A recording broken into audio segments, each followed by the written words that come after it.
Shalom Bapak Ibu dan Saudaraku yang dikasihi Tuhan Yesus Kristus. Bagaimana kabar Bapak Ibu dan Saudara semua? Kita berdoa, kita tetap sehat semua. Amin. Bapak Ibu dan Saudaraku yang dikasihi Tuhan Yesus Kristus, firman Tuhan pada hari ini terambil dari Yesaya ke-63 ayat yang ke-7, demikian firman-Nya. Aku hendak menyebut-nyebut perbuatan kasih setia Tuhan, perbuatan Tuhan yang masyhur sesuai dengan segala yang dilakukan Tuhan kepada kita, dan kebajikan yang besar kepada kaum Israel, yang dilakukannya kepada mereka sesuai dengan kasih sayangnya dan sesuai dengan kasih setianya yang besar. Saudaraku dikasihi Tuhan, perasaan seorang ibu sebagai orang tua pasti hancur bila melihat anak yang dilahirkan dan dibesarkannya malah membangkang ketika beranjak dewasa.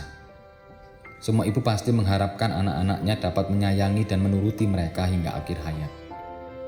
Demikian pula dengan Allah yang telah menyelamatkan kaum Israel dari perbudakan, bahkan menebus mereka dengan belas kasih-Nya. Allah menganggap mereka sebagai umat-Nya, anak-anak yang tidak akan berlaku curang, umat yang taat dan setia kepadanya. Namun, umat Allah justru memberontak dan mendukakan Roh Kudus. Itu bisa kita lihat pada Yesaya 63 ayat yang ke-10. Mereka telah melupakan janji keselamatan dan penyertaan Allah yang Allah berikan. Allah sedih dan menghendaki umat-Nya kembali kepadanya. Karena itu Allah menegur dan memberikan ganjaran kepada mereka. Ia berubah menjadi musuh mereka dan perang melawan umat Israel. Barulah ketika berada dalam kesesakan, mereka teringat kembali kepada pertolongan Allah pada zaman dahulu ketika Allah menyertai mereka dengan perantara Nabi Musa yang membawa mereka keluar dari kejaran tentara Mesir. Ketika itu Musa membelah laut Teberau sehingga mereka dapat berjalan melewatinya dengan selamat. Setelah itu mereka mulai mempertanyakan kembali di mana Allah yang selama ini menolong mereka. Di manakah Allah yang memimpin mereka? Lalu mereka mulai menyadari berbagai hal yang terjadi merupakan akibat dari kesalahan mereka sendiri. Oleh karena itu, mereka kemudian kembali berbalik kepada Allah. Nabi Yesaya juga mengakui dosa-dosa Israel. Ia berdoa kepada Tuhan memohon pembebasan mereka dari hukuman Allah dan memohon penebusan yang dijanjikan oleh Allah. Kemudian Allah menyatakan bahwa Dia tidak pernah meninggalkan umat-Nya, sekalipun umat yang meninggalkannya. Allah menghendaki agar setiap umat-Nya tetap setia sampai akhir.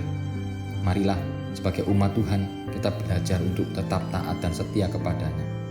Allah ingin menyatakan dirinya melalui umat-Nya yang setia dan hidup dalam kekudusan.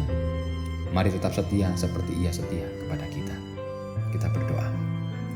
Tuhan Yesus, tolonglah kami agar kami tetap setia kepadamu.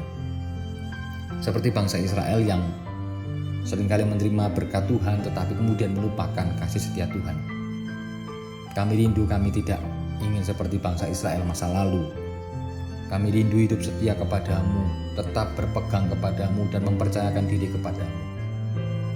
Di saat-saat pandemi seperti saat ini kami diproses oleh Tuhan agar kami tetap setia.